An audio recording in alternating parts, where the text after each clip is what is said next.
진짜예요. 제가 진짜 들었어요. 9살 서준이의 목소리가 떨리고 있었어요. 회사 회의실 문틈으로 들려왔던 그 말. 사고로 이현우 전무 가족 처리하면 깔끔합니다. 3명 모두 처리하세요.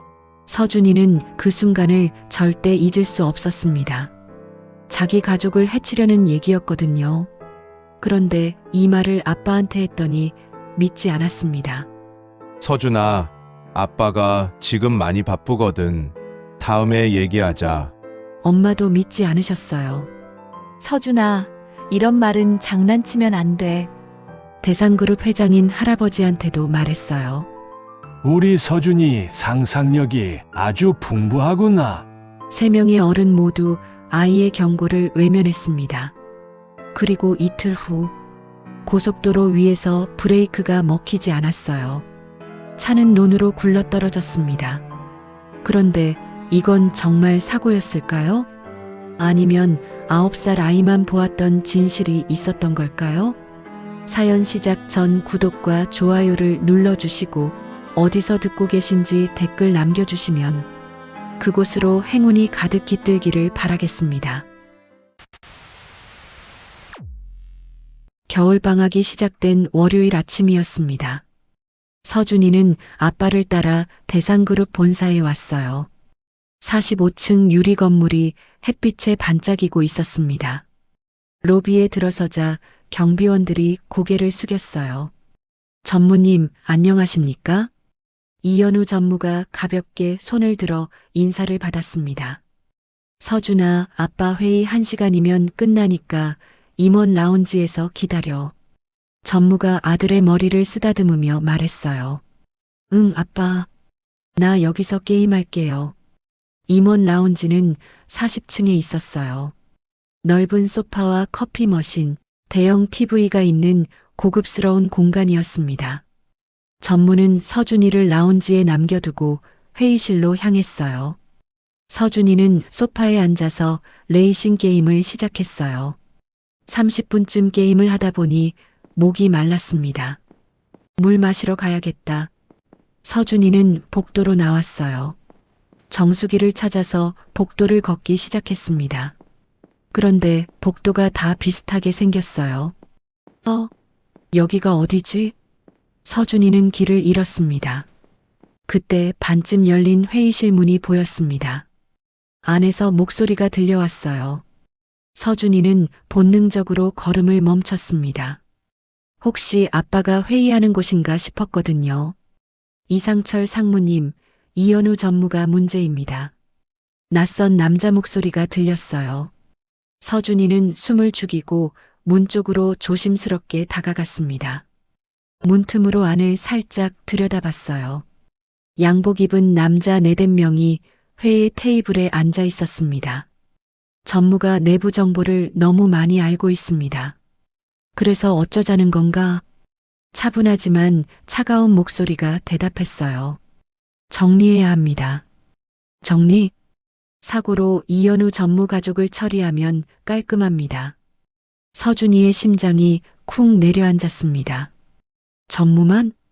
아닙니다. 부인 정유진 여사도 많은 걸 알고 있고 아들도 목격자가 될 수 있습니다. 3명 모두 처리하는 게 안전합니다. 서준이는 온몸이 얼어붙는 것 같았습니다. 자신의 가족 얘기를 하고 있었어요. 이틀 안으로 처리하세요. 상석에 앉은 남자의 목소리가 차갑게 들렸어요. 서준이는 더 이상 듣지 못하고 뒤로 물러났습니다. 다리가 후들후들 떨렸어요. 화장실 표지판이 보였습니다. 서준이는 비틀거리며 화장실로 뛰어들어갔어요. 변기에 앉아서 한참을 떨었습니다. 가슴이 터질 것 같았어요. 어떡하지? 어떡하지? 9살 아이가 감당하기엔 너무 무서운 진실이었어요. 30분쯤 지났을까요? 화장실 밖에서 아빠 목소리가 들렸습니다. 서준아, 어디 있어? 서준아. 서준이는 화장실에서 나왔어요. 아빠, 어디 갔었어? 아빠가 라운지 가봤는데 없길래 얼마나 놀랐는지 알아? 이현우 전무가 아들의 어깨를 붙잡았습니다. 얼굴에 걱정이 가득했어요. 미안해요, 아빠. 물 마시러 갔다가 길을 잃었어요. 그래, 많이 놀랐겠다. 이제 집에 가자. 저녁 6시 집에 도착했어요. 현관문을 열고 들어가자 엄마가 나왔어요. 우리 아들 왔어? 아빠랑 회사 구경 재미있었어? 정유진이 앞치마를 두른 채 환하게 웃었습니다. 엄마, 나 할 얘기 있어요. 서준이가 엄마 손을 잡아 끌었어요. 응? 뭔데? 그렇게 급해? 중요한 얘기예요.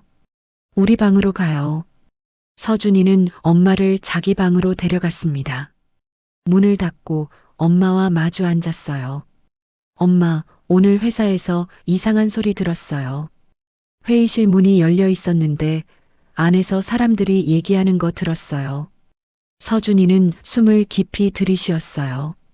아빠랑 엄마랑 나를 해친다고 했어요. 사고로 처리한다고요. 유진의 얼굴이 굳었습니다. 서준아, 지금 무슨 말을 하는 거니? 진짜예요, 엄마. 이틀 안에 우리 가족을 없앤대요. 서준아, 이런 말은 장난치면 안 돼. 유진의 목소리가 단호해졌어요. 장난 아니에요. 내가 직접 들었다고요. 이서준. 유진이 목소리를 높였습니다. 서준이는 깜짝 놀라 입을 다물었어요. 하지만 엄마, 이건. 유진은 더 이상 듣지 않으려 했어요. 일어서서 방문을 열었습니다. 그만하고 손 씻고 나와서 저녁 먹자. 오늘 엄마가 내가 좋아하는 갈비찜 만들었어. 엄마. 서준아, 그만. 유진은 방을 나갔어요. 서준이는 침대에 털썩 주저앉았습니다. 엄마도 믿어주지 않았어요. 저녁 식사 시간이었습니다. 식탁에 세 사람이 둘러앉았어요. 갈비찜에서 김이 모락모락 올라왔습니다. 맛있겠다. 여보, 수고했어. 이현우 전무가 웃으며 말했어요. 서준아, 많이 먹어. 엄마가 아침부터 푹 곤 거야. 유진이 서준이 그릇에 고기를 듬뿍 담아줬습니다. 서준이는 밥을 먹으면서도 계속 고민했어요. 아빠한테 말해야 할 것 같았습니다. 아빠, 응? 나 오늘 회사에서. 서준이가 입을 열었어요. 유진이 재빨리 끼어들었습니다. 서준아. 유진의 눈빛이 단호했어요. 서준이는 더 말하지 못했습니다. 밥을 먹는 내내 답답했어요. 저녁 9시 서준이는 아빠 서재로 갔습니다. 아빠, 들어가도 돼요? 응, 들어와. 이현우 전무가 책상에서 서류를 보고 있었습니다. 안 자고 뭐해? 방학이라고 너무 늦게 자면 안 돼. 아빠, 나 할 얘기가 있어요. 서준이는 아빠 책상 앞에 섰어요. 그래. 뭔데? 오늘 회사에서 이상한 거 들었어요. 서준이는 다시 한번 용기를 냈어요. 회의실에서 들은 얘기를 처음부터 끝까지 다 했습니다. 전무는 아들의 말을 가만히 듣고 있었어요. 표정 변화가 없었습니다. 다 말했니? 네. 전무는 한숨을 쉬었어요. 서준아, 아빠가 지금 많이 바쁘거든. 다음에 얘기하자. 하지만 아빠, 이건 진짜 위험한 얘기예요. 서준이의 목소리가 간절했어요. 서준아, 회사는 복잡한 곳이야. 어른들끼리 하는 얘기를 내가 다 이해할 순 없어. 하지만 서준아, 아빠 지금 중요한 서류 봐야 해. 방 가서 자. 전무는 다시 안경을 쓰고 서류를 들여다봤어요. 더 이상 대화하고 싶지 않다는 신호였습니다. 서준이는 입을 다물었어요. 아빠도 믿어주지 않았습니다. 방으로 돌아와서 이불을 뒤집어 썼어요. 눈물이 났습니다. 세상에서 가장 믿는 두 사람이 자기 말을 안 믿었어요. 어떡하지? 서준이는 베개에 얼굴을 묻고 흐느꼈습니다. 다음 날 아침 서준이는 일찍 일어났어요. 어젯밤 거의 잠을 못 잤습니다. 생각 끝에 결심했어요. 할아버지한테 가기로요. 대상그룹 회장 이종석 할아버지께 직접 말하기로 했습니다. 부모님이 안 믿어주면 할아버지라도 믿어줄 거라고 생각했어요. 엄마, 나 나갔다 올게요. 어디가? 친구 만나기로 했어요. 서준이는 거짓말을 했어요. 그래, 알았어. 조심해서 다녀와. 유진은 부엌에서 설거지를 하고 있었습니다. 서준이는 재빨리 현관문을 나섰어요. 엘리베이터를 타고 1층으로 내려갔습니다. 서준이는 그동안 모아둔 용돈을 가지고 택시를 잡았어요. 아저씨, 대상그룹 본사로 가주세요. 택시는 10분쯤 달려서 대상그룹 본사 앞에 도착했습니다. 로비로 들어가자 경비원이 물었습니다. 얘야, 여긴 무슨 일로 왔니? 저 회장님 손자예요. 이서준이요. 아, 전무님 아드님이시구나. 회장님 계세요? 경비원의 표정이 밝아졌어요. 할아버지한테 급한 얘기가 있어요. 올라가도 돼요? 약속은 잡혀 있니? 아니요. 근데 정말 급해요. 서준이의 눈빛이 간절했습니다. 경비원은 잠시 고민하더니 내선 전화를 들었어요. 회장님, 손자분이 찾아오셨습니다. 네, 알겠습니다. 수화기를 내려놓고 경비원이 말했습니다. 올라가도 좋다고 하신다. 감사합니다. 서준이는 엘리베이터로 달려갔어요. 엘리베이터가 빠르게 올라가는 동안 심장이 두근거렸어요. 복도 끝에 회장실 문이 보였어요. 들어오너라. 낮고 권위 있는 목소리가 들렸어요. 문을 열고 들어갔습니다. 거대한 책상 뒤에 할아버지가 앉아 있었어요. 이 회사를 세운 이종섭 회장이었습니다. 흰 머리가 단정하게 빗어져 있었고 날카로운 눈빛을 가지고 있었어요. 서준아, 어서 와라. 할아버지, 저 정말 중요한 얘기가 있어요. 서준이의 목소리가 떨렸습니다. 할아버지, 저 어제 회사에서 이상한 거 들었어요. 회사에서? 어제 아빠 따라왔었지? 네. 회의실 문이 열려 있었어요. 그래서 안에서 얘기하는 게 들렸는데요. 서준이는 숨을 깊이 들이쉬고 말을 이었어요. 어떤 남자들이 아빠를 죽이려고 한대요. 회장의 눈썹이 살짝 올라갔습니다. 계속 말해봐라. 사고로 처리한다고 했어요. 아빠랑 엄마랑 저까지 3명 모두요. 서준이는 어제 들은 대화를 하나하나 설명했어요. 회장은 손자의 말을 조용히 듣고 있었습니다. 표정 변화가 거의 없었어요. 다 말했니? 네. 할아버지, 진짜예요. 제가 직접 들었어요. 회장은 잠시 침묵했어요. 창밖을 바라보더니 다시 손자를 봤습니다. 우리 서준이 상상력이 아주 풍부하구나. 서준이의 얼굴이 굳어졌어요. 하지만 할아버지, 이건 진짜. 서준아, 이런 장난은 치면 안 되는 거야. 회장의 목소리가 단호했습니다. 오늘은 할아버지가 할 일이 너무 많아. 회장은 책상 위에 서류를 집어들었어요. 더 이상 들을 생각이 없다는 신호였습니다. 서준이는 자리에서 일어났어요. 할아버지, 진짜 위험하다고요. 서준아, 집에 가서 엄마 말씀 잘 들어라. 쓸데없는 걱정하지 말고. 회장은 고개도 들지 않았어요. 서준이는 회장실을 나왔습니다. 문을 닫는 순간 눈물이 터졌어요. 복도를 걸어서 엘리베이터 앞까지 갔습니다. 엘리베이터를 타고 1층으로 내려오는 동안 눈물이 계속 흘러내렸어요. 3명의 어른 모두가 자기 말을 믿지 않았습니다. 아빠도 엄마도 할아버지도요. 아무도 9살 아이의 경고를 진지하게 받아들이지 않았어요.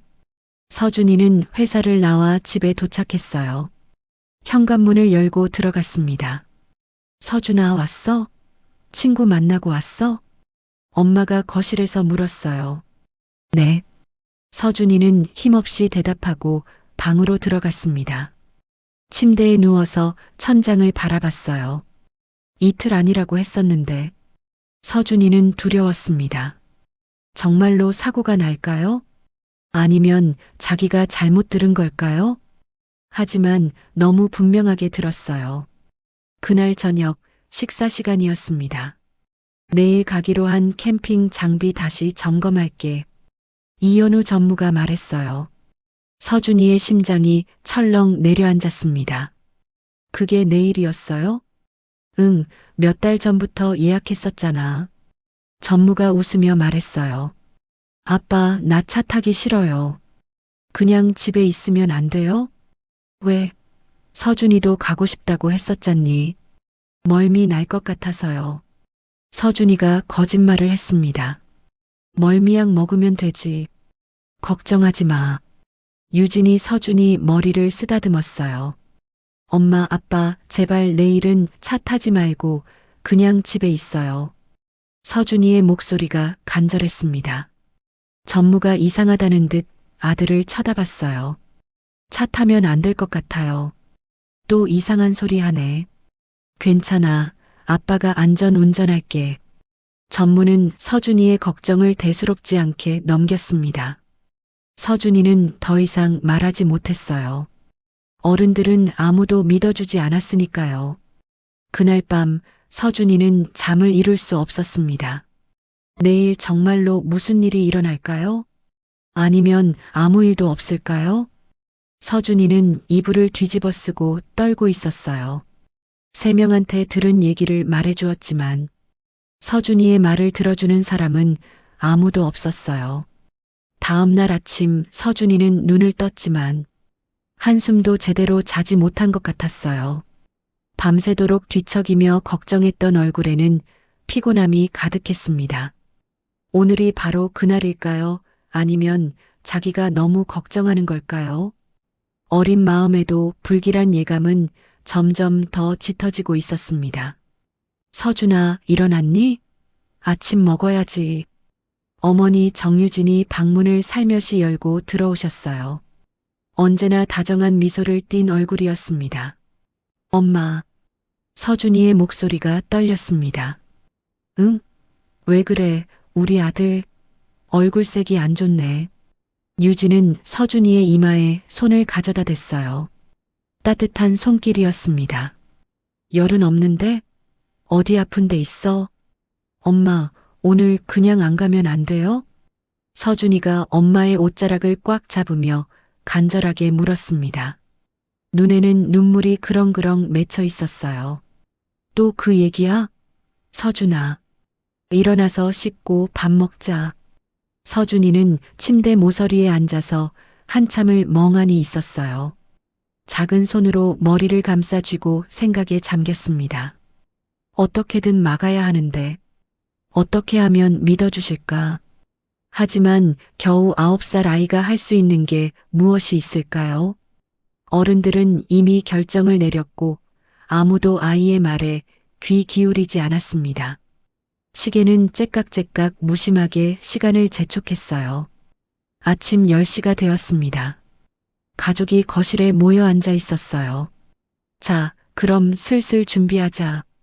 12시 정각에 출발할 거니까. 서준이 너도 옷 갈아입어야지. 이현우 전무가 시계를 보며 말했습니다. 아빠, 나 배가 너무 아파요. 서준이가 배를 움켜쥐며 얼굴을 찌푸렸어요. 연기가 아니라 정말로 불안해서 속이 뒤틀리는 것 같았습니다. 배가 아프다고? 어디가 아픈데? 전무가 걱정스러운 얼굴로 다가왔습니다. 우유 마셨는데 배가 막 뒤틀려요. 진짜 아파요, 아빠. 우유가 상한 건가? 여보, 냉장고에 우유 유통기한 좀 확인해 봐요. 전무가 부인을 불렀습니다. 유진이 냉장고 문을 열고 우유팩을 꺼내 확인했어요. 유통기한 아직 일주일이나 남았는데요. 서준아, 진짜 아픈 거 맞아? 가기 싫어서 꾀병 부리는 거 아니지? 유진의 목소리에 의심이 섞였습니다. 아니에요, 엄마. 진짜 아파요. 서준이의 눈에 눈물이 그렁그렁 맺혔어요. 그래, 그럼 병원 가봐야 하나? 아니에요. 괜찮아요. 그냥 조금만 쉬면 나을 것 같아요. 서준이는 고개를 저었습니다. 그래. 그럼 방에 가서 좀 누워 있어. 출발 시간 되면 아빠가 깨울게. 전무는 서준이를 방으로 데려가 침대에 눕혔습니다. 이불을 덮어주는 아버지의 손길이 한없이 부드러웠어요. 서준이는 그 손을 꽉 잡았습니다. 아빠, 왜 아들, 많이 아파? 아빠, 오늘 차 타지 말아요. 응? 제발. 서준이의 목소리가 떨렸습니다. 전무는 아들의 얼굴을 들여다봤어요. 무언가 심상치 않은 표정이었지만 그는 그저 아이가 몸이 안 좋아서 그런 거라고 생각했습니다. 괜찮아, 서준아. 아빠가 천천히 조심해서 운전할게. 걱정하지 마. 전무는 아들의 머리를 쓰다듬고 방을 나갔어요. 서준이는 홀로 남겨진 방에서 눈물을 흘렸습니다. 시간은 무심하게 흘러갔어요. 11시, 11시 30분, 그리고 12시가 다가왔습니다. 째깍째깍 시계 소리만 유난히 크게 들렸어요. 서준아, 일어나야지. 이제 출발할 시간이야. 아버지가 방문을 열고 다정하게 불렀습니다. 아빠, 나 아직도 배가 아파요. 서준이가 이불을 꽉 움켜쥐며 말했어요. 그래, 그럼 집에 혼자 있을래? 엄마 아빠만 다녀올까? 전무가 물었습니다. 서준이의 눈이 커졌어요. 아니에요. 저도 갈게요. 같이 갈게요. 서준이는 벌떡 일어났습니다. 그래, 그럼 빨리 준비해. 전무가 웃으며 말했습니다. 가족은 엘리베이터를 타고 지하 주차장으로 내려갔어요. 자, 출발. 날씨도 좋고 드라이브하기 딱 좋네. 전무가 환하게 웃으며 시동을 걸었습니다. 서준이는 안전벨트를 매면서 계속 생각했어요. 괜찮을 거야. 아무 일도 안 일어날 거야. 내가 잘못 들은 거야. 하지만 가슴 한편의 불안은 점점 더 커져만 갔습니다. 차는 아파트 단지를 빠져나가 큰 도로로 접어들었어요. 톨게이트를 지나자 차들의 속도가 빨라졌어요. 주변으로 다른 차들이 쌩쌩 지나쳤습니다. 서준이는 창밖을 바라봤어요. 하늘이 점점 어두워지고 있었습니다. 먹구름이 몰려오고 있었어요. 여보, 하늘 좀 봐요. 비 올 것 같은데? 유진이 걱정스러운 표정으로 말했습니다. 이제 1시간이면 도착하니까. 비 오기 전에 도착할 거예요. 전무가 태연하게 핸들을 잡고 운전했어요. 서준이는 안전벨트를 만지작거리며 계속 불안해했습니다. 제발 아무 일도 일어나지 마. 작은 입술로 기도하듯 중얼거렸어요. 그런데 그때였습니다. 하늘에서 빗방울이 하나둘 떨어지기 시작했어요. 처음에는 가늘게 내리던 비가 점점 굵어졌습니다. 유리창에 빗방울이 맺히더니 금세 시야를 가렸어요. 비가 제법 많이 오네. 와이퍼 켜야겠어. 빗줄기는 점점 더 세차게 쏟아졌고 주변이 뿌옇게 보이기 시작했어요. 여보, 비가 너무 많이 오는데 좀 천천히 가요. 유진이 손으로 손잡이를 꽉 잡으며 걱정스럽게 말했습니다. 알았어요. 속도 줄일게요. 하지만 그 순간이었습니다. 앞에 가던 트럭이 갑자기 급브레이크를 밟았어요. 전무가 반사적으로 브레이크 페달을 밟았어요. 그런데 이상하게도 차가 멈추지 않았어요. 페달이 푹 꺼지기만 할 뿐 아무 반응이 없었습니다. 전무가 다시 한번 브레이크를 세게 밟았어요. 하지만 차는 전혀 속도가 줄지 않고 계속 앞으로 나아갔습니다. 브레이크가 안 먹혀. 전무의 목소리에 당황함이 가득했어요. 뭐라고요? 여보, 무슨 소리예요? 유진의 얼굴이 순식간에 하얗게 질렸습니다. 브레이크가 고장났어. 페달이 안 먹혀. 전무가 다시 브레이크를 있는 힘껏 밟았지만 아무 소용이 없었어요. 차는 마치 제 멋대로 달리는 것처럼 계속 앞으로 나갔습니다. 유진이 비명을 질렀어요. 목소리가 공포로 떨렸습니다. 서준이는 뒷자리에서 온몸이 얼어붙었어요. 전무가 핸들을 급하게 오른쪽으로 꺾었습니다. 차가 갓길로 빠졌어요. 하지만 속도가 너무 빨랐고 빗길이라 미끄러웠습니다. 차는 갓길을 벗어나 비탈진 흙길로 미끄러져 들어갔습니다. 안 돼. 전무가 절규하듯 소리쳤지만 이미 늦었습니다. 차는 비탈을 따라 빠른 속도로 미끄러져 내려가기 시작했어요.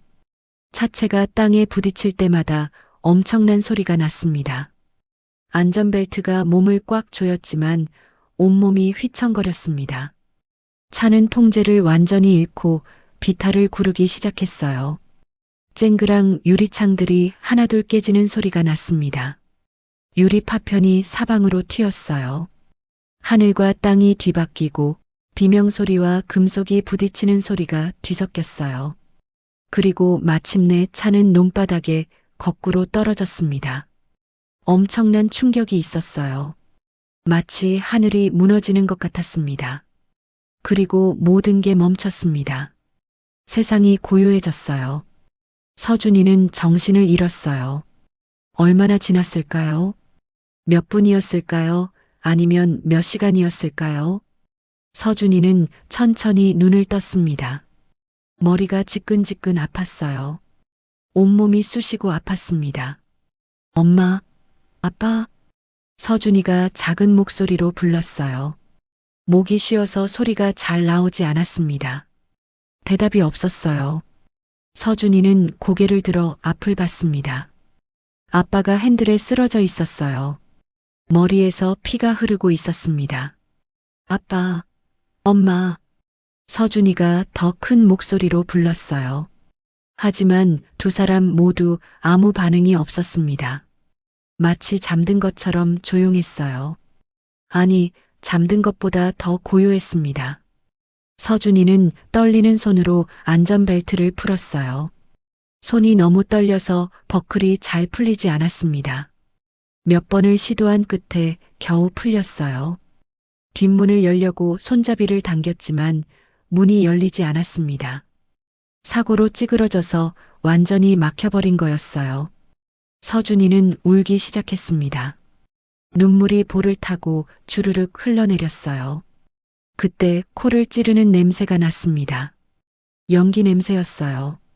차 앞쪽 엔진 부분에서 하얀 연기가 모락모락 피어오르고 있었습니다. 불이야. 서준이는 겁이 났어요. 온몸이 얼어붙는 것 같았습니다. 옆 창문이 깨져 있는 게 보였어요. 서준이는 그 깨진 창문 쪽으로 기어가기 시작했습니다. 유리 조각들이 사방에 널려 있었어요. 조심스럽게 몸을 비틀어 창문 틈으로 빠져나가려 했지만 유리 조각에 손이 베었습니다. 날카로운 통증이 왔지만 참았어요. 지금은 나가야 했습니다. 몸을 계속 비틀어서 밖으로 빠져나갔어요. 마침내 차 밖으로 나왔고 서준이는 논바닥에 털썩 떨어졌습니다. 진흙이 얼굴에 묻었고 옷은 흠뻑 젖었어요. 비가 계속 내리고 있었습니다. 서준이는 진흙바닥에서 고개를 들어 차를 봤어요. 연기가 점점 더 짙어지고 있었습니다. 엄마, 아빠, 나와요. 제발. 서준이가 울부짖으며 소리쳤어요. 목이 찢어지도록 불렀지만 차 안에서는 아무 반응이 없었습니다. 서준이는 다시 차 쪽으로 기어가려 했어요. 하지만 그때였습니다. 차 앞쪽에서 작은 폭발음이 들렸어요. 그리고 순식간에 불길이 치솟기 시작했습니다. 불꽃이 차 전체를 덮기 시작했어요. 안 돼. 엄마, 아빠. 서준이가 비명을 지르며 소리쳤지만 이미 늦었습니다. 불길은 순식간에 차 전체를 집어삼켰어요. 활활 타오르는 불꽃이 빗속에서도 거세게 번져나갔습니다. 서준이는 그 자리에 주저앉았어요. 온몸이 떨렸습니다. 서준이는 진흙바닥에 얼굴을 묻고 목 놓아 울었습니다. 울음소리와 빗소리가 뒤섞여 논바닥에 울려 퍼졌어요. 빗줄기가 서준이의 작은 몸을 적셨습니다. 살려주세요. 서준이의 작은 목소리가 빗소리에 묻혔습니다. 주변에는 아무도 없었어요. 논밭 한가운데 떨어진 차는 계속 타고 있었고 연기는 하늘 높이 올라갔습니다. 서준이는 점점 더 추워졌어요. 온몸에서 열기가 빠져나가는 것 같았습니다. 엄마, 아빠 미안해요. 내가 더 잘 말했어야 했는데. 그리고 서준이는 다시 정신을 잃었습니다. 얼마나 시간이 흘렀을까요? 서준이는 차가운 진흙 바닥에 쓰러진 채 의식을 잃고 있었습니다. 비는 여전히 쉴 새 없이 내리고 있었고 작은 몸은 흠뻑 젖어서 온몸에서 열기가 빠져나가고 있었어요. 그때 서준이는 희미하게 정신이 들었습니다. 일어나야 해. 여기서 그냥 있으면 안 돼. 어린 나이지만 본능적으로 위험을 느꼈습니다. 이대로 여기 누워 있으면 죽을 것만 같았어요. 서준이는 온 힘을 다해 팔에 힘을 주고 몸을 일으켰습니다. 팔이 후들후들 떨렸고 온몸이 쑤시고 아팠지만 그래도 일어나야 했어요. 비틀거리며 겨우 일어선 서준이는 한참을 그 자리에서 휘청거렸습니다. 다리에 힘이 제대로 들어가지 않았어요. 하지만 멈춰 있을 수는 없었습니다. 서준이는 한 걸음씩 앞으로 나아가기 시작했어요. 어디로 가야 할지, 어디가 안전한 곳인지 전혀 알 수 없었지만 그저 앞으로만 걸어야 했습니다. 논두렁을 따라 비틀거리며 걸었어요. 한 걸음 내디딜 때마다 발이 진흙 속으로 푹푹 빠졌다가 힘겹게 빠져나왔습니다. 넘어질 뻔하면서도 다시 중심을 잡고 걸었어요. 얼마나 걸었을까요? 시간 감각이 없었습니다. 온몸이 떨렸고 의식이 자꾸만 흐려졌지만 서준이는 멈추지 않았습니다. 그때 저 멀리 희미한 불빛이 보였어요. 어둠 속에서 반짝이는 작은 불빛이었습니다. 불빛이다. 사람이 있는 곳이다. 서준이는 그 불빛을 보는 순간 마지막 힘을 짜내서 그쪽을 향해 걸어갔어요. 불빛은 점점 가까워졌습니다. 작은 시골집이었어요. 살았다. 사람이 있다. 서준이는 간신히 대문 앞까지 걸어갔어요. 하지만 대문 앞에 도착하는 순간 마지막 남은 힘마저 빠져나가는 것 같았습니다. 다리가 풀리면서 서준이는 그대로 대문 앞에 쓰러졌어요. 작은 소리가 났지만 서준이는 더 이상 움직일 수 없었습니다. 다시 의식이 희미해졌어요. 엄마, 아빠. 마지막으로 부모님을 부르며 서준이는 정신을 잃었습니다. 집안에서 소리가 들렸어요. 무슨 소리지? 나이 든 여자의 목소리였습니다. 대문이 천천히 열렸어요. 한 할머니가 밖을 내다봤습니다. 김불래 할머니였어요. 어머나 세상에. 할머니가 깜짝 놀라 두 손으로 입을 막았어요. 대문 앞에 어린아이가 쓰러져 있었습니다. 온몸이 진흙투성이었고 얼굴과 손에는 피가 묻어 있었어요. 옷은 젖어서 찢어져 있었고 작은 몸은 비에 흠뻑 젖어 떨리고 있었습니다. 아이고, 이를 어째. 이 추운 날 이게 무슨 일이래. 할머니는 급하게 무릎을 꿇고 서준이를 살펴봤어요. 숨은 쉬고 있었습니다. 다행히 살아 있었어요. 할머니는 나이가 많았지만 놀라운 힘으로 서준이를 안아들었습니다. 생각보다 가벼웠어요. 얼마나 무서웠을까, 얼마나 힘들었을까 싶어 할머니의 가슴이 먹먹해졌습니다. 할머니는 서준이를 안고 집 안으로 들어갔어요. 온돌방으로 가서 서준이를 조심스럽게 눕혔습니다. 할머니는 급하게 부엌으로 달려가 따뜻한 물을 대야에 받아왔어요. 수건을 적셔서 서준이의 얼굴을 조심스럽게 닦기 시작했습니다. 진흙이 닦이고 피가 닦이면서 서준이의 어린 얼굴이 드러났어요. 이렇게 어린아이가 대체 무슨 일을 겪은 거야? 할머니의 목소리가 떨렸습니다. 얼굴에는 유리에 긁힌 상처들이 있었고 손과 팔에도 크고 작은 상처가 가득했어요. 할머니는 서준이의 젖은 옷을 벗기고 마른 수건으로 몸을 닦아줬습니다. 그리고 돌아가신 남편의 옷 중에 제일 작은 것을 꺼내 입혔어요. 옷이 너무 커서 서준이의 작은 몸이 그 안에서 더 작아 보였습니다. 할머니는 두꺼운 이불을 서준이에게 덮어줬어요. 온돌방이 따뜻하게 데워져 있었습니다. 할머니가 여기 있을 테니까 괜찮을 거야. 따뜻하게 자거라. 할머니는 서준이의 머리맡에 앉아서 지켜봤습니다. 작은 얼굴에는 고통의 흔적이 역력했어요. 잠을 자면서도 가끔씩 몸을 떨고 작게 신음하며 뭔가를 중얼거렸습니다. 할머니는 서준이의 손을 꽉 잡아줬어요. 괜찮아, 아가야. 할머니가 여기 있어. 밤이 깊어갔습니다. 할머니는 밤새 서준이의 곁을 지켰어요. 한숨도 자지 않고 아이의 상태를 살폈습니다. 열이 오르지는 않는지, 숨은 편하게 쉬는지 계속 확인했어요. 다음 날 아침 해가 떠올랐습니다. 창문으로 따뜻한 햇살이 들어왔어요. 서준이는 천천히 눈을 떴습니다. 낯선 천장이 보였어요. 여기가 어디지? 서준이는 천천히 고개를 돌려 주변을 둘러봤습니다. 낯선 방이었어요. 온돌방이었고 벽에는 오래된 달력과 액자가 걸려 있었습니다.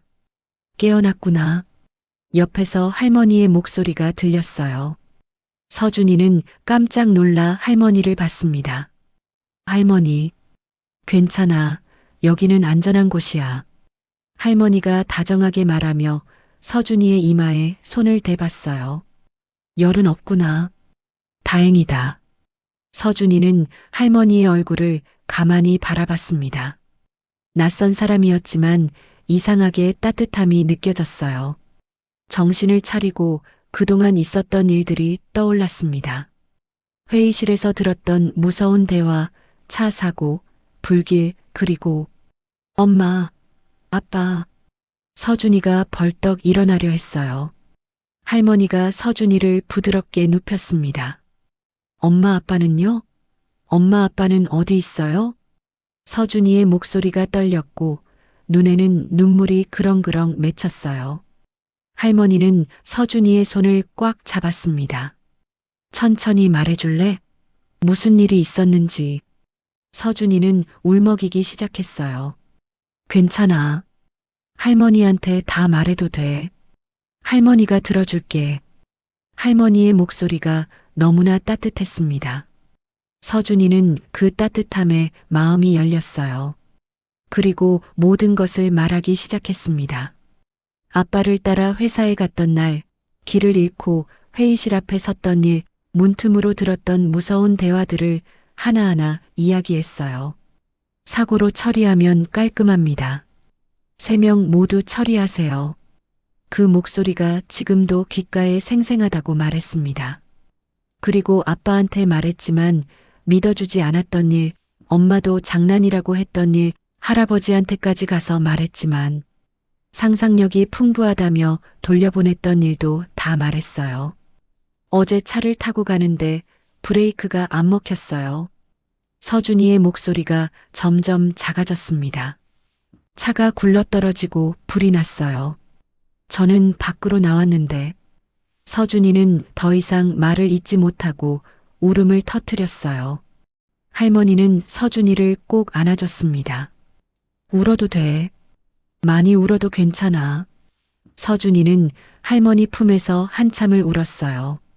9살 아이가 참아왔던 모든 슬픔과 두려움이 터져나왔습니다.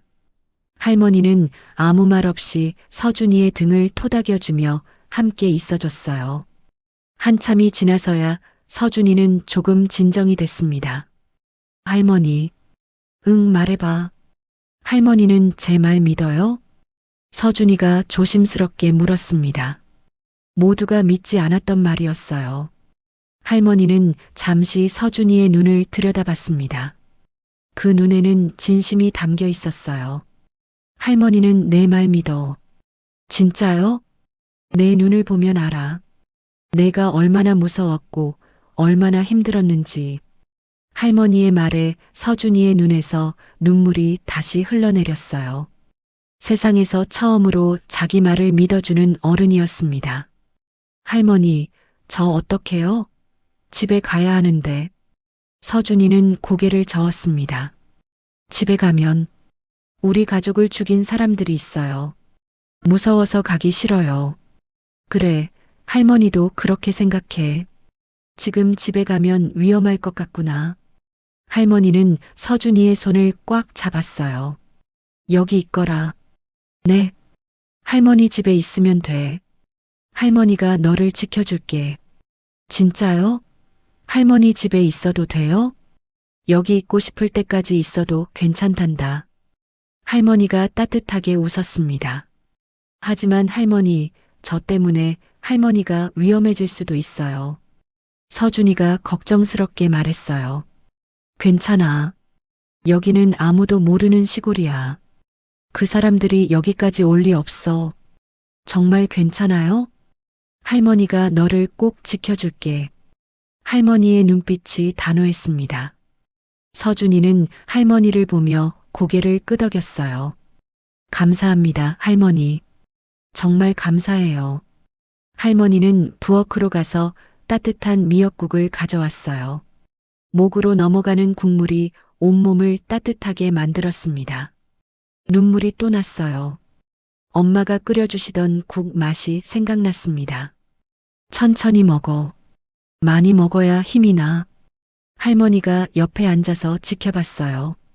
할머니는 왜 저를 도와주세요? 서준이가 조심스럽게 물었습니다. 할머니는 잠시 창밖을 바라봤어요. 할머니도 옛날에 아들이 있었단다. 너랑 비슷한 나이였지. 지금은요? 교통사고로 세상을 떠났어. 할머니의 목소리가 조금 떨렸어요. 할머니, 죄송해요. 아니야. 그래서 내가 더 남의 일 같지 않았어. 내가 우리 아들처럼 느껴졌단다. 할머니가 서준이의 머리를 쓰다듬었습니다. 그러니까 여기서 편하게 있거라. 이제 이 집이 내 집이야.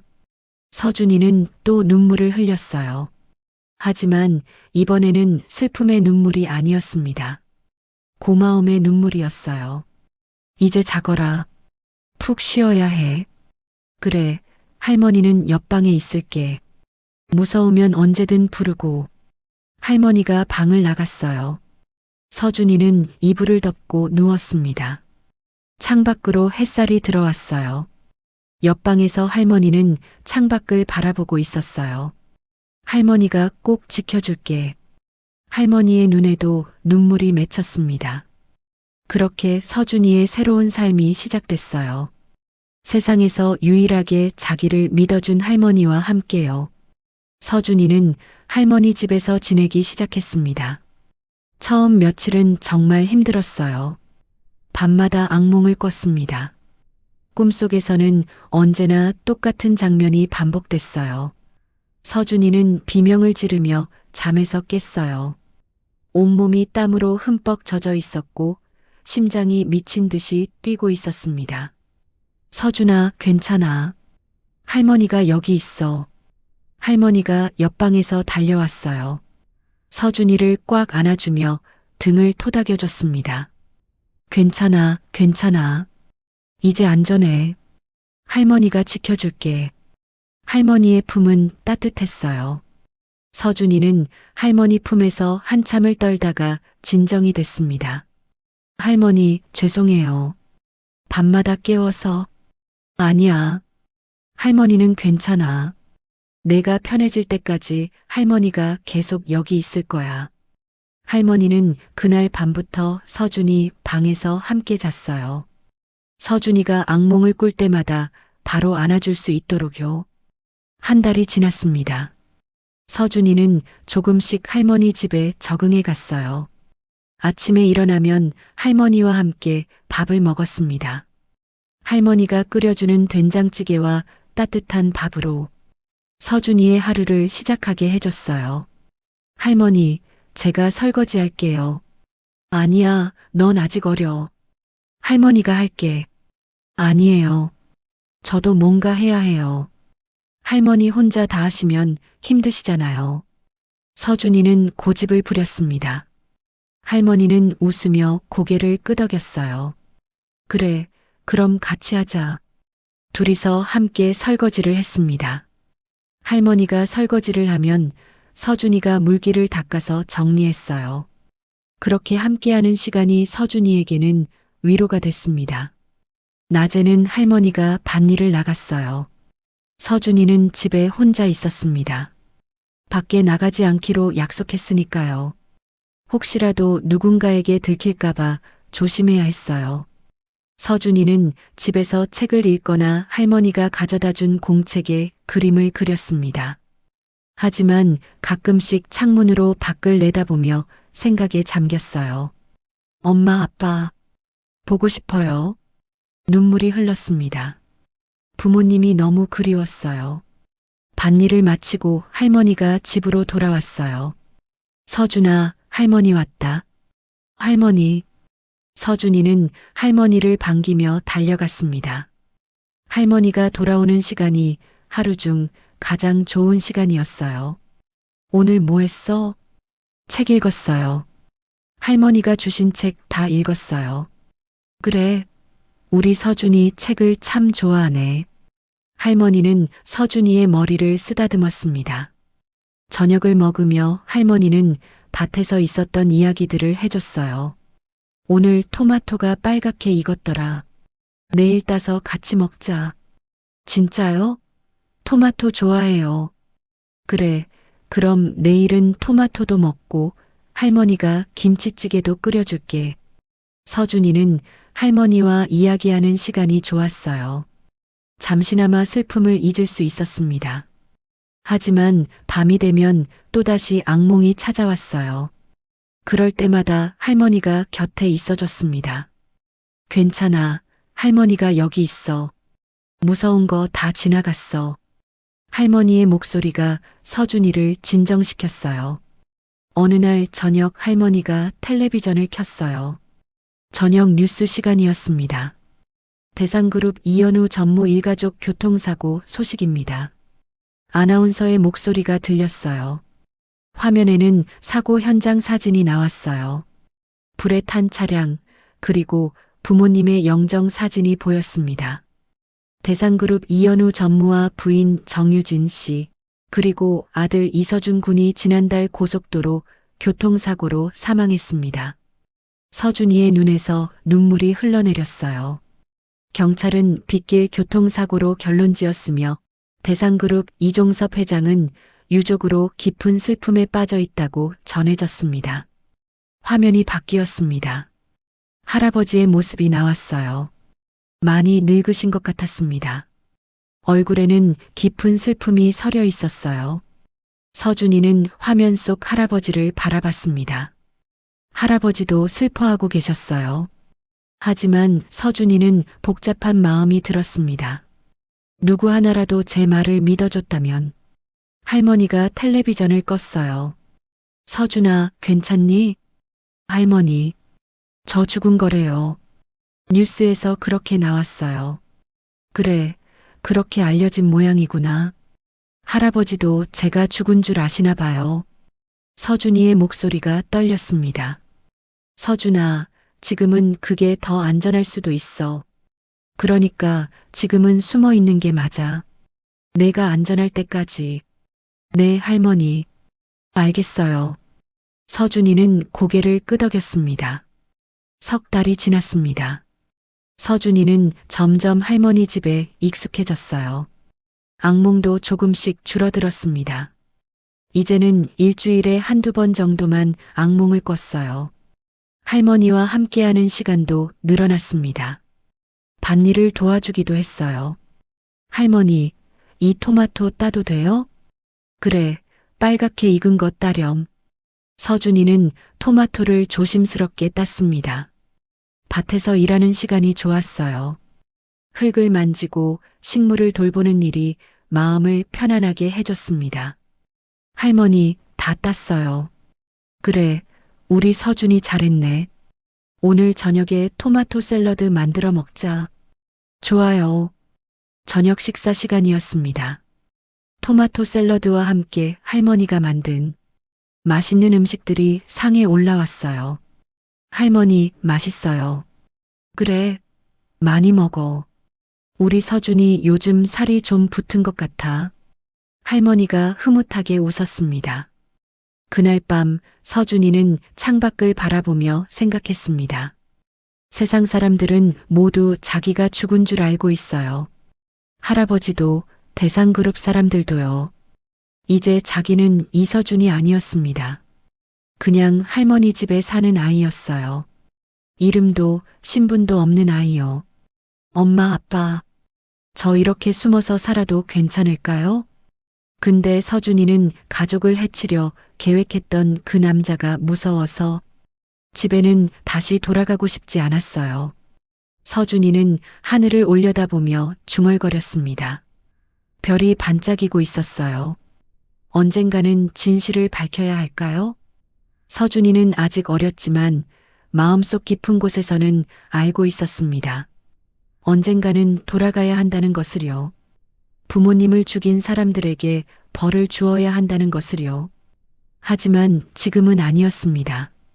지금은 살아남는 게 먼저였어요. 안전하게, 조용히 할머니와 함께요. 반년이 지났습니다. 서준이는 이제 10살이 됐어요. 할머니 집에서의 생활도 완전히 익숙해졌습니다. 악몽도 거의 사라졌어요. 가끔씩 부모님 생각에 눈물을 흘리긴 했지만 예전처럼 밤마다 비명을 지르며 깨는 일은 없었습니다. 서준아, 봄이 왔네. 할머니가 창밖을 가리키며 말했어요. 밭에 새싹이 돋아나고 있었습니다. 봄은 새로운 시작이란다. 우리 서준이도 새로운 시작이야. 할머니의 말에 서준이는 고개를 끄덕였습니다. 새로운 시작이요. 맞아요. 이제는 새로운 삶을 사는 거예요. 과거는 잊을 수 없지만 앞으로 나아가야 했습니다. 할머니, 저 할머니랑 계속 같이 살아도 돼요? 서준이가 조심스럽게 물었어요. 그럼 내가 원하는 만큼 여기 있으면 돼. 감사합니다, 할머니. 고맙긴. 할머니가 더 고맙지. 할머니가 서준이를 안아줬습니다. 따뜻했어요. 서준이는 할머니 품에서 생각했습니다. 언젠가는 돌아가야 해요. 부모님의 원수를 갚아야 하고 진실을 밝혀야 합니다. 하지만 지금은 아니에요. 지금은 여기서 힘을 기르고 성장해야 해요. 그래서 언젠가 돌아갔을 때 강한 모습으로 맞설 수 있도록요. 엄마, 아빠, 기다려주세요. 제가 꼭 진실을 밝힐게요. 서준이는 마음속으로 다짐했습니다. 세상은 이서준이 죽었다고 알고 있었어요. 대상그룹 회장은 손자를 잃은 슬픔에 빠져 있었고 부모님을 죽인 사람들은 자기들의 범죄가 성공했다고 생각하고 있을 거예요. 하지만 진실은 달랐습니다. 이서준은 살아 있었어요. 작은 시골집에서 할머니와 함께 조용히 살아가고 있었습니다. 그리고 언젠가 돌아갈 날을 준비하고 있었어요. 할머니는 그 모든 것을 알고 있었습니다. 서준이가 언젠가는 떠날 거라는 것도요. 하지만 지금은 아이를 지켜주는 게 먼저였어요. 할머니가 너를 잘 키워줄게. 그래서 내가 강하게 자랄 수 있도록. 할머니는 마음속으로 다짐했습니다. 그렇게 서준이의 숨겨진 삶이 계속됐어요. 세상에서 유일한 피난처, 할머니의 집에서요. 세월은 흘러갔습니다. 어느덧 10년이라는 시간이 지났어요. 9살 어린아이였던 서준이는 이제 21살 청년이 되었습니다. 할머니의 작은 시골집에서 조용히 하지만 의미 있게 성장한 시간이었어요. 서준이는 키가 훌쩍 커 있었습니다. 할머니 키를 훨씬 넘어섰고 어깨도 넓어졌어요. 어린 시절의 앳된 얼굴은 사라지고 날카로운 눈매와 단단한 턱선을 가진 청년의 얼굴이 자리 잡고 있었습니다. 하지만 가장 큰 변화는 겉모습이 아니었어요. 서준이는 지난 10년 동안 스스로를 단련해 왔습니다.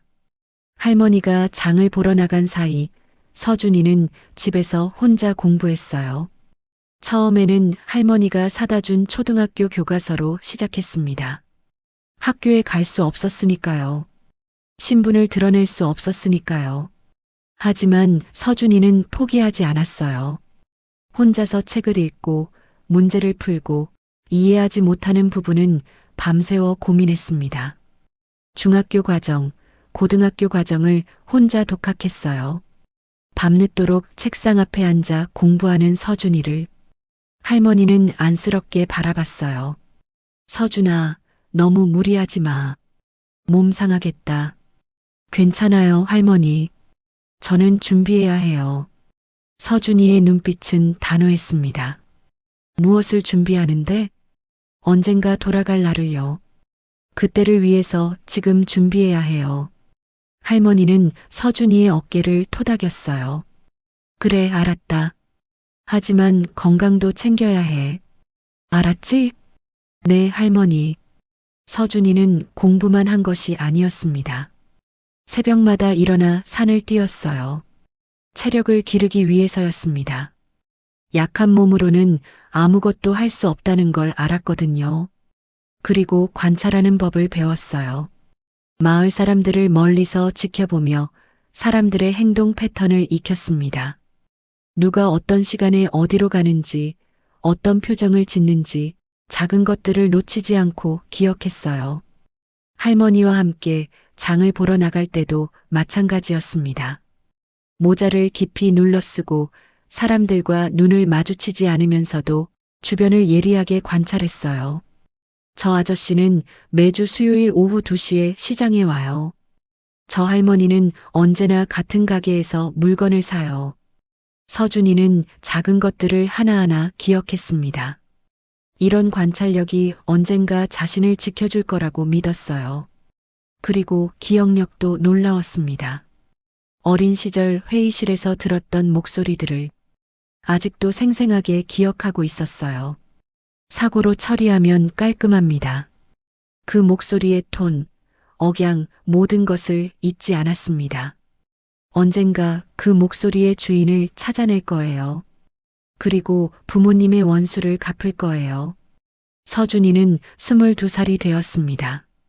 지난 13년 동안 할머니와 함께 조용히 살아온 시간이었어요. 하지만 서준이는 그 시간을 헛되이 보내지 않았습니다. 검정고시를 통해 고등학교 졸업 자격을 얻었고 뛰어난 성적으로 4년제 대학 경영학과에 합격했어요. 대학 생활은 쉽지 않았습니다. 학비를 벌기 위해 아르바이트를 해야 했거든요. 편의점, 음식점, 과외까지 할 수 있는 일은 모두 했어요. 잠은 하루에 4-5시간밖에 자지 못했지만 포기하지 않았어요. 나는 준비해야 해. 돌아갈 그날을 위해서. 서준이는 스스로에게 계속 다짐했습니다. 그 결과 서준이는 학과에서 항상 최상위권 성적을 유지했어요. 교수들도 서준이의 실력을 인정했어요. 서준 씨, 실력이 정말 뛰어나네요. 대기업 인턴에 지원해보는 게 어때요? 지도 교수가 추천했습니다. 감사합니다, 교수님. 생각해보겠습니다. 서준이는 그렇게 대답했지만 이미 마음속으로 결정하고 있었어요. 대상그룹이요. 2학년을 마치고 서준이는 휴학계를 냈습니다. 그리고 대상그룹 학예 인턴십 프로그램에 지원했어요. 대학생 대상 인턴십, 경영지원팀. 서준이는 공고를 보며 지원서를 작성했습니다. 이름은 그대로 이서준으로 썼어요. 더 이상 숨을 필요가 없었습니다. 주민등록도 이미 복원해 놓은 상태였어요. 13년 전 사고로 사망 처리됐다가 최근에 살아있는 것으로 확인되어 재등록된 상태였습니다. 서류를 제출하고 일주일이 지났습니다. 합격 통지가 왔어요. 이서준 씨 서류 전형에 합격하셨습니다. 다음 주 월요일 오전 10시에 면접이 있습니다. 서준이는 전화를 받고 깊은 숨을 들이쉬었습니다. 드디어 13년 만에 다시 돌아가는구나. 면접 날이 됐습니다. 서준이는 깔끔하게 정장을 차려입고 대상그룹 본사 앞에 섰어요. 45층 유리 건물이 햇빛에 반짝이고 있었습니다. 13년 전 9살 아이로 왔던 이 건물에 이제는 22살 청년으로 돌아왔어요. 로비로 들어갔습니다.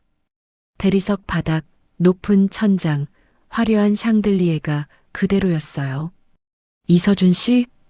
인사 담당자가 서준이를 불렀습니다.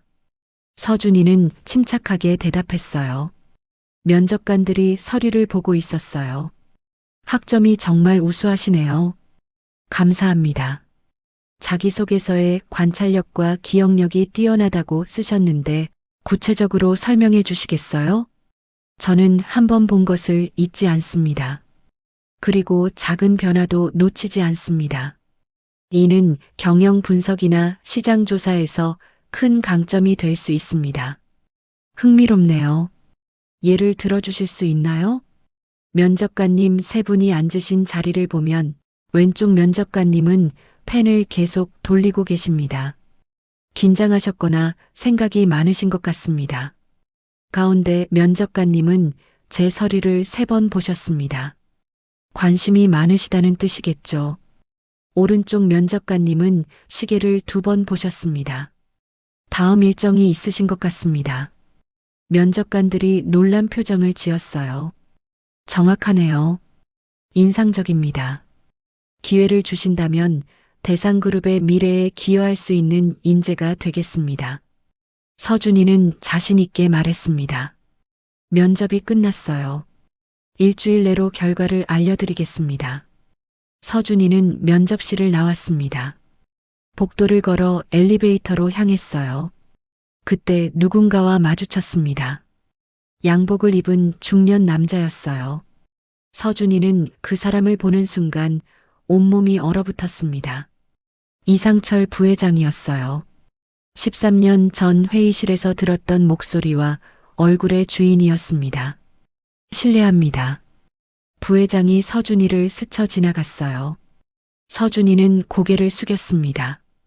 부회장은 서준이를 알아보지 못했어요. 당연했습니다.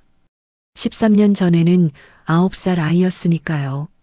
부회장이 사라지고 나서 서준이는 긴 한숨을 쉬었어요. 저 사람이 부모님을 죽인 사람이야.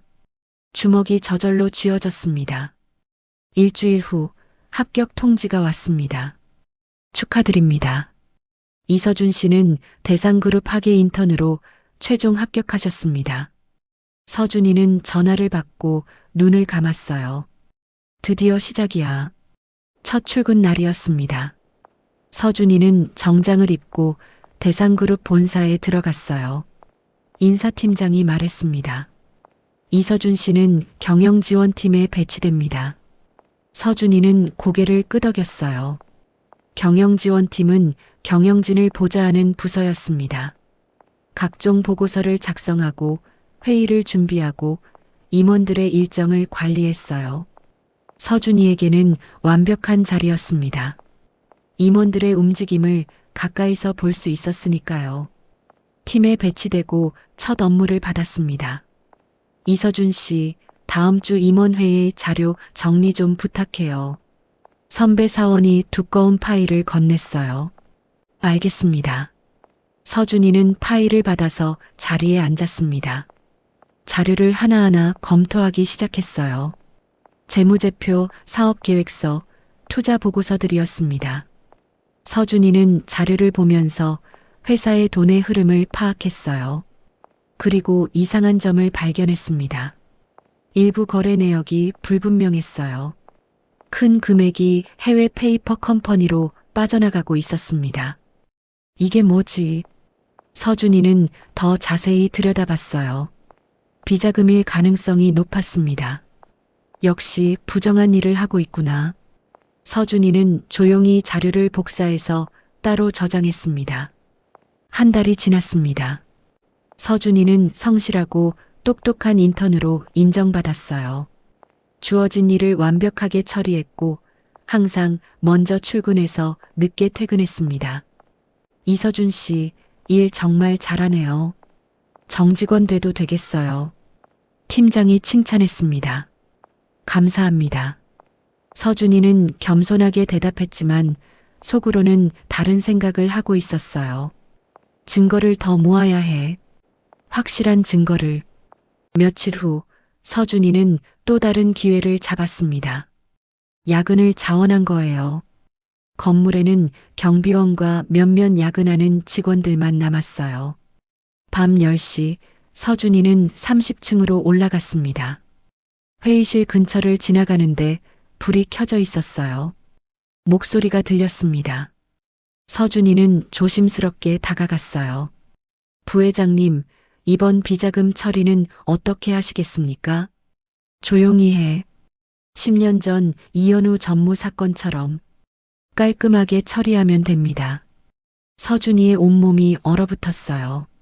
그때도 잘 처리했잖습니까? 사고로 위장해서. 조용히 해. 그 얘기는 다시 꺼내지 마. 이상철 부회장의 목소리였습니다. 서준이는 재빨리 핸드폰을 꺼내 녹음을 시작했어요. 알겠습니다, 부회장님. 조심하겠습니다. 이번 일만 잘 넘기면 내년에 회장 자리는 내 거야. 이종섭 회장은 이제 늙었어. 축하드립니다. 대화가 계속됐습니다. 서준이는 모든 것을 녹음했어요. 결정적인 증거였습니다. 부모님 사고가 위장된 것이었다는 걸 인정하는 대화였어요. 회의실 문이 열리려는 소리가 들렸습니다. 서준이는 재빨리 계단으로 도망쳤어요. 심장이 미친 듯이 뛰었습니다. 드디어 증거를 잡았어. 서준이는 계단에서 핸드폰을 확인했습니다. 녹음이 완벽하게 되어 있었어요. 이제 할아버지를 만나야 할 때야. 다음 날 서준이는 결심했습니다. 이종섭 회장님을 만나기로요. 비서실에 전화를 걸었어요. 저 인턴 이서준입니다. 회사 관련 긴급한 일로 회장님을 뵙고 싶은데요. 회장님 일정이 바쁘신데 잠시만 기다리세요. 비서가 다시 전화를 받았어요. 회장님께서 10분간 시간을 내주신답니다.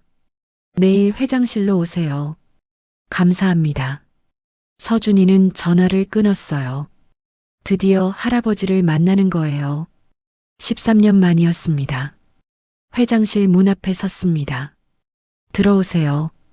회장의 목소리가 들렸습니다. 회장은 책상에 앉아 서류를 보고 있었습니다. 13년 전보다 훨씬 늙으셨어요. 머리는 완전히 하얗게 새었고 허리도 굽어 있었습니다. 얼굴에는 깊은 주름이 잡혀 있었고 눈빛도 예전처럼 날카롭지 않았어요. 무슨 일인가? 회장이 고개를 들지 않고 물었습니다. 회장님, 저는 인턴 이서준입니다. 서준이의 목소리에 회장이 고개를 들었어요. 서준이를 바라봤습니다. 이서준? 그 이름이.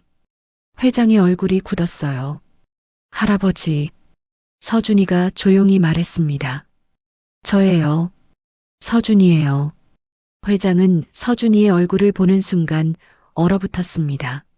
손에 들고 있던 서류가 바닥에 떨어졌어요. 서준이? 그럴 리가. 아니에요. 저 살아있어요. 서준이는 한 걸음 다가갔습니다. 사고 현장에서 살아나왔어요. 그리고 지금까지 살아왔어요. 회장은 자리에서 벌떡 일어났어요. 서준이에게 다가와서 얼굴을 자세히 들여다봤습니다. 정말 서준이냐? 네, 할아버지. 저예요. 회장의 눈에서 눈물이 흘러내렸어요. 서준아. 회장이 서준이를 꽉 안았습니다. 할아버지가 미안하다. 할아버지가 내 말을 믿지 않아서. 회장의 목소리가 떨렸어요. 서준이도 눈물이 났습니다. 회장은 서준이를 안고 한참을 울었어요. 70평생 강철 같았던 사람이 손자 앞에서 무너졌습니다. 한참 후 두 사람은 진정했어요. 회장은 서준이를 소파에 앉혔습니다. 13년 동안 어떻게 살았니? 할아버지, 그 얘기는 나중에 하겠습니다. 지금은 더 중요한 게 있어요. 서준이가 말했습니다. 부모님을 죽인 사람이 누군지 밝힐 증거가 있어요. 서준이는 핸드폰을 꺼냈어요. 이걸 들어보세요. 녹음 파일을 재생했습니다. 스피커에서 목소리가 흘러나왔어요. 10년 전 이현우 전무 사건처럼 깔끔하게 처리하면 됩니다. 그때도 잘 처리했잖습니까? 사고로 위장해서 조용히 해. 그 얘기는 다시 꺼내지 마. 이상철 부회장의 목소리가 들렸어요. 회장은 온몸이 떨렸습니다. 내가 그렇게 믿었던 사람이 내 아들을 죽였다니. 회장의 목소리가 갈라졌습니다. 할아버지, 이제 진실을 밝혀야 해요. 서준이가 말했습니다. 회장은 고개를 끄덕였어요. 그래, 내 말이 맞다. 이제 진실을 밝혀야지. 회장은 책상으로 가서 전화를 들었습니다. 여보세요? 검찰총장실입니까? 저 대상그룹 이종섭입니다. 중요한 제보가 있습니다. 다음 날 아침 경찰이 대상그룹에 들이닥쳤어요. 이상철 부회장이 회의 중이었습니다. 이상철 부회장님, 살인 교사 및 배임 혐의로 체포하겠습니다. 경찰이 수갑을 꺼냈어요. 사실이 아닙니다. 이상철이 당황하며 소리쳤습니다. 조용히 따라와 주시기 바랍니다. 경찰이 이상철에게 수갑을 채웠어요. 회장실 문이 열렸어요. 이종섭 회장이 나왔습니다. 그 옆에 서준이가 서 있었어요. 이상철은 서준이를 보는 순간 얼굴이 창백해졌습니다. 너는 죽었어야 했는데. 이상철 부회장이 체포된 후 대상그룹은 큰 혼란에 빠졌습니다. 언론에서는 연일 이 사건을 다뤘어요. 대상그룹 부회장, 13년 전 살인 교사 혐의로 체포. 이현우 전무 일가족 사고, 실제로는 계획된 살인. 기적적으로 살아남은 손자, 13년 만에 진실 밝혀. 뉴스마다 서준이의 이야기가 나왔습니다. 사건이 마무리되자 서준이는 서둘러 할머니가 계신 곳으로 달려갔습니다. 서준이 대학을 서울로 들어가게 된 이후에 학교 근처 작은 월세방을 구하고 평일에는 학교에 다니며 주말마다는 시골로 할머니를 뵈러 오곤 했어요. 버스를 타고 몇 시간을 달려 시골 마을에 도착했어요. 작은 집이 보였습니다. 13년 동안 자신을 숨겨주고 키워준 그 집이었어요. 할머니, 서준이 왔구나. 서준은 가장 먼저 할머니께 부모님을 해하려 했던 사람을 찾았고 할아버지도 다시 만나게 된 소식을 들려주었어요. 서준아, 그동안 많이 힘들었지? 너가 이렇게 잘 자란 것을 보시면 하늘에 계신 부모님도 기뻐하실 거야. 할머니는 기쁨의 눈물을 흘리셨습니다. 다음 날 이상하게 할머니의 안색이 창백해 보였었는데 할머니는 서준이와 밭일을 하다 갑자기 쓰러지셨어요. 서준이는 급하게 할머니를 부축했습니다. 괜찮아. 그냥 어지러워서. 병원 가야 해요, 할머니. 아니야, 괜찮아. 그냥 좀 쉬면 돼. 할머니는 고집을 부렸지만 서준이는 물러서지 않았어요. 할머니를 업고 마을 보건소로 갔습니다. 의사는 진찰을 하고 나서 심각한 표정을 지었어요. 할머니, 큰 병원에 가보셔야 할 것 같습니다. 무슨 병인데요? 서준이가 다급하게 물었습니다.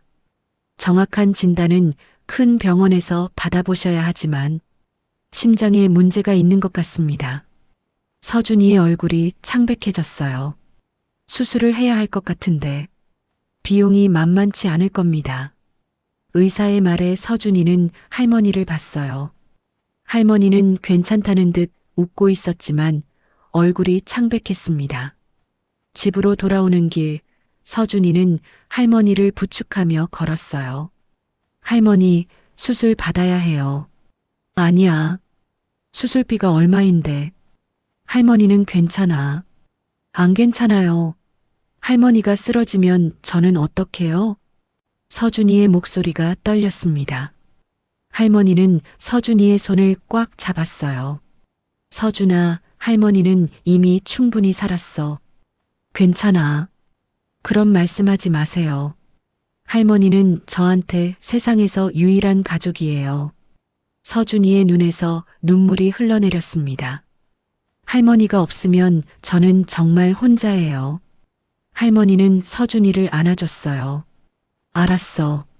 할머니가 치료받을게. 그러니까 너무 걱정하지 마. 우리 서준이 위해서라도 할머니가 건강해야지. 집에 도착해서 서준이는 할머니를 방에 눕혔습니다. 그리고 부엌으로 가서 따뜻한 물을 끓였어요. 꿀물을 타서 할머니에게 드렸습니다.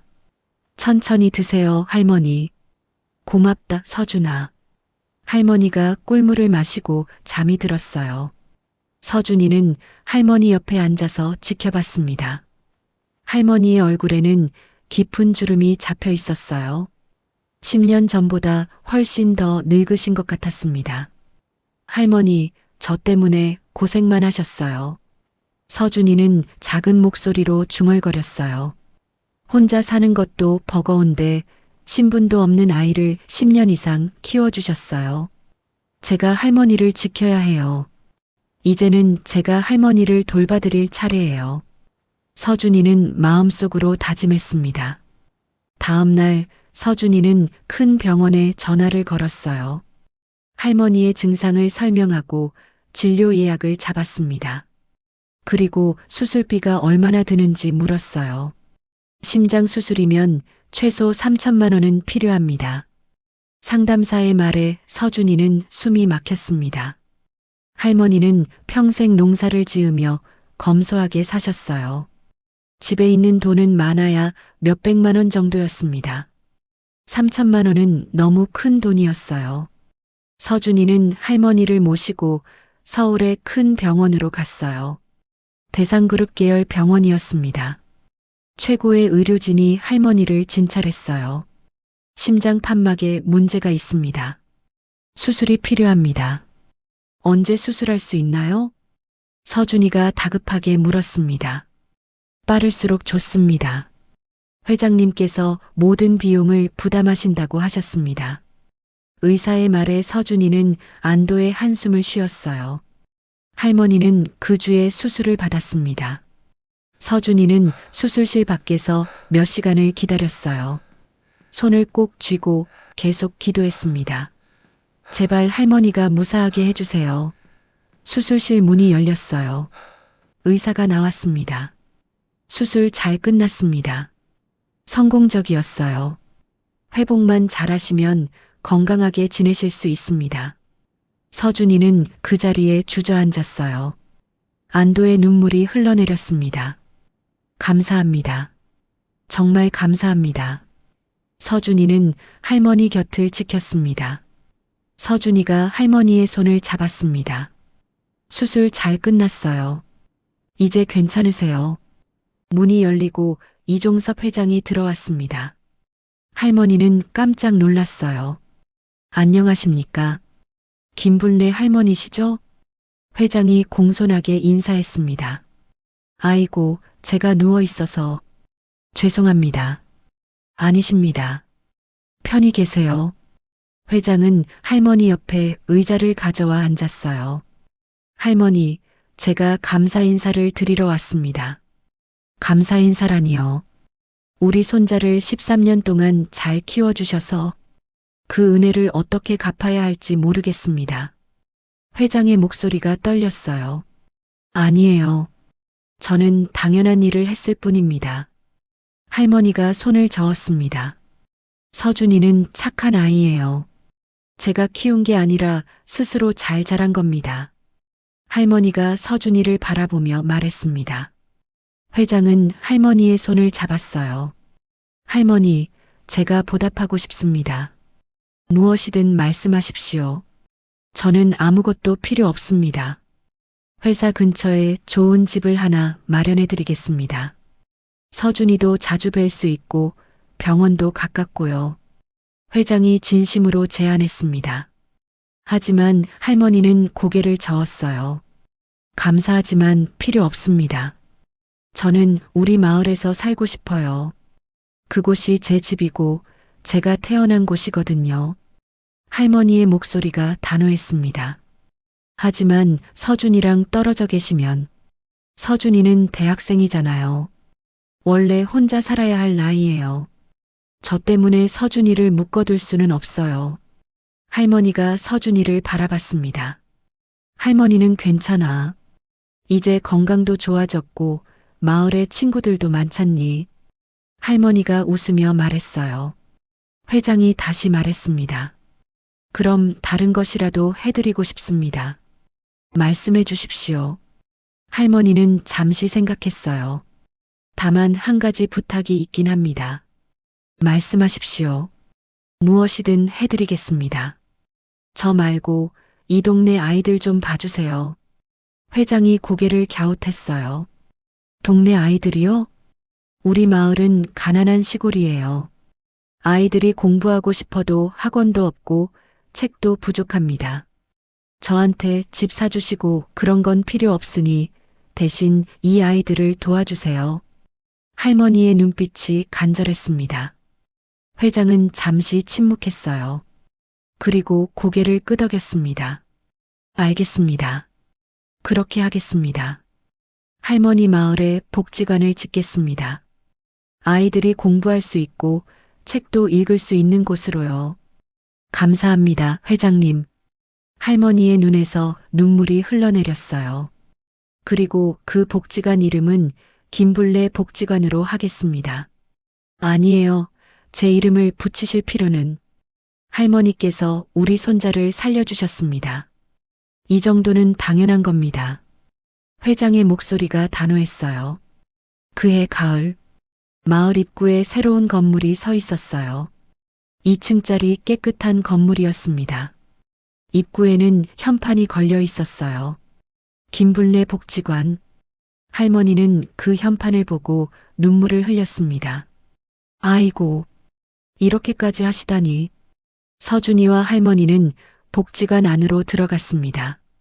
1층에는 도서관이 있었어요. 책장마다 새 책들이 가득 꽂혀 있었습니다. 넓은 열람실도 있었고 컴퓨터실도 있었어요. 2층에는 강의실과 음악실, 미술실이 있었습니다. 아이들이 여기서 공부하고 꿈을 키울 수 있을 거예요. 서준이가 할머니께 말했습니다. 정말 감사합니다. 할머니는 한참을 복지관을 둘러봤어요. 마을 아이들이 하나둘 모여들었습니다. 할머니, 이게 뭐예요? 우와, 책이 엄청 많아요. 컴퓨터도 있어요. 아이들의 밝은 목소리가 복지관에 가득 찼어요. 할머니는 아이들을 보며 환하게 웃었습니다. 그래, 여기서 열심히 공부하렴. 많이 배우고. 네, 할머니. 아이들이 신나게 대답했어요. 회장과 서준이는 그 모습을 지켜봤습니다. 할머니가 정말 대단하신 분입니다. 회장이 말했어요. 자신을 위해서가 아니라 다른 사람들을 위해 부탁하시다니. 할머니는 원래 그런 분이세요. 서준이가 말했습니다. 저를 13년 동안 키우시면서도 한 번도 힘들다는 말씀 안 하셨어요. 항상 다른 사람을 먼저 생각하시는 분이에요. 회장은 고개를 끄덕였어요. 그날 저녁 할머니의 작은 집에서 세 사람이 함께 식사를 했습니다. 할머니가 직접 만든 된장찌개와 밥이었어요. 할머니 음식이 제일 맛있어요. 서준이가 밥을 먹으며 말했습니다. 그래, 많이 먹어.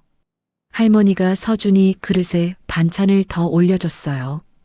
회장도 조용히 밥을 먹었습니다. 오랜만에 먹어보는 소박한 밥상이었어요. 할머니, 음식 정말 맛있습니다. 아이고, 회장님 입맛에 맞을까 걱정했는데 다행이네요. 제가 젊었을 때 어머니께서 해주시던 맛입니다. 식사를 마치고 세 사람은 마당에 앉았습니다. 별이 쏟아질 것처럼 많았어요. 서준아. 할머니가 서준이를 불렀습니다. 너 이제 학교도 다니고 회사도 다니니까 바쁘겠구나. 괜찮아요.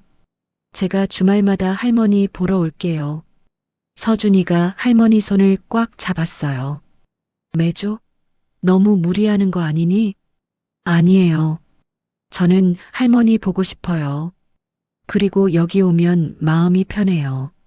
그래. 그럼 할머니가 맛있는 거 많이 해놓을게. 할머니가 환하게 웃었습니다. 할머니, 건강하셔야 해요. 약속이에요.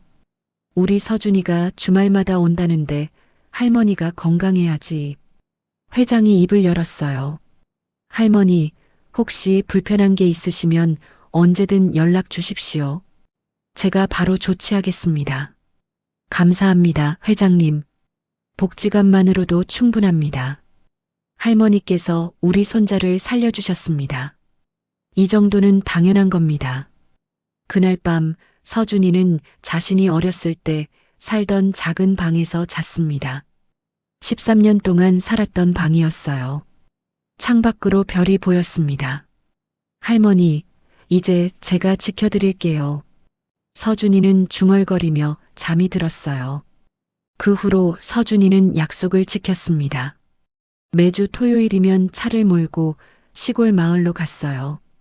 몇 시간 걸리는 거리였지만 서준이는 한 번도 빠지지 않았습니다. 할머니, 저 왔어요. 아이고, 우리 서준이 왔네. 할머니는 언제나 반갑게 맞아주셨어요. 함께 밥을 먹고 복지관에 가서 아이들도 만났습니다. 서준이는 아이들에게 책도 읽어주고 공부도 가르쳐줬어요. 일요일 저녁이 되면 서울로 돌아갔습니다. 할머니, 다음 주에 또 올게요. 그래, 조심해서 가거라. 서준이는 그렇게 매주 할머니를 찾아갔어요. 2년이 흘렀습니다. 서준이는 대학을 졸업했어요. 우등 졸업이었습니다. 그리고 대상그룹에서 정식 사원으로 일하기 시작했습니다. 바빴지만 여전히 주말마다 할머니를 찾아갔어요. 어느 날 회장이 서준이를 회장실로 불렀습니다. 서준아, 앉아라. 네, 할아버지. 서준이는 소파에 앉았어요. 너 이제 25이구나. 할아버지가 이제 늙어서 더 이상 회사 일을 하기 힘들구나. 너한테 회사를 물려주고 싶다. 회장의 말에 서준이는 놀랐어요. 아직 이릅니다. 제가 아직 경험도 부족하고 넌 충분히 준비됐어. 그리고 이 회사는 원래 내 아버지가 물려받았어야 할 회사야. 회장의 목소리가 단호했습니다. 내 아버지를 지키지 못한 할아버지가 미안하다. 하지만 이제라도 내가 이 회사를 이끌어줬으면 좋겠다. 서준이는 잠시 생각했어요. 그리고 고개를 끄덕였습니다. 알겠습니다, 할아버지. 최선을 다하겠습니다. 고맙다, 서준아. 그날 오후 서준이는 부모님 묘지를 찾아갔습니다. 13년 전 돌아가신 부모님이 잠들어 계신 곳이었어요. 엄마, 아빠. 서준이는 무릎을 꿇고 앉았습니다. 저 이제 대상그룹을 이끌게 됐어요. 아빠가 못다한 일을 제가 하려고 해요. 바람이 불어왔어요. 마치 부모님이 대답하는 것 같았습니다. 엄마, 아빠, 편히 쉬세요. 저를 잘 돌봐주셨던 할머니도 잘 모실게요. 매주 찾아뵙고 있어요. 서준이는 묘지를 나왔어요. 차에 올라타서 시동을 걸었습니다. 차는 어둠 속을 달렸습니다. 서준이의 새로운 시작을 향해서요. 여러분, 오늘 이야기 어떠셨나요? 13년 전 폭우가 쏟아지던 그날 밤, 9살 서준이는 부모님을 잃고 세상에서 가장 외로운 아이가 되었습니다. 그런데 그 아픔 속에서도 단 한 분만이 그 아이의 말을 믿어주셨죠. 바로 시골 할머니 김불래 할머니였습니다. 이 아이 말이 맞을 거야. 어른들이 믿어주지 않으면 이 어린 것이 어쩌겠어. 할머니는 상처받은 아이에게 밥을 지어주셨고 상처를 싸매주셨고 매일 밤 악몽에 시달릴 때마다 따뜻하게 안아주셨습니다. 피 한 방울 섞이지 않았지만 진짜 가족이 되어주셨습니다. 하지만 무엇보다 중요한 건 할머니와 서준이가 서로를 지켜낸 것이 아닐까요? 할머니는 서준이를 살렸고 서준이는 할머니를 지켰습니다. 여러분께서는 이 이야기를 들으시며 어떤 마음이 드셨나요? 혹시 여러분도 누군가를 믿어주었던 기억이 있으신가요? 혹은 힘들 때 누군가 나를 믿어주어서 다시 일어설 수 있었던 순간이 있으신가요? 여러분의 소중한 이야기를 댓글로 들려주시면 정말 감사하겠습니다. 그리고 오늘 보신 영상이 좋으셨다면 좋아요와 구독도 눌러주세요. 끝까지 시청해주셔서 진심으로 감사드리며 다음 이야기에서 또 만나요.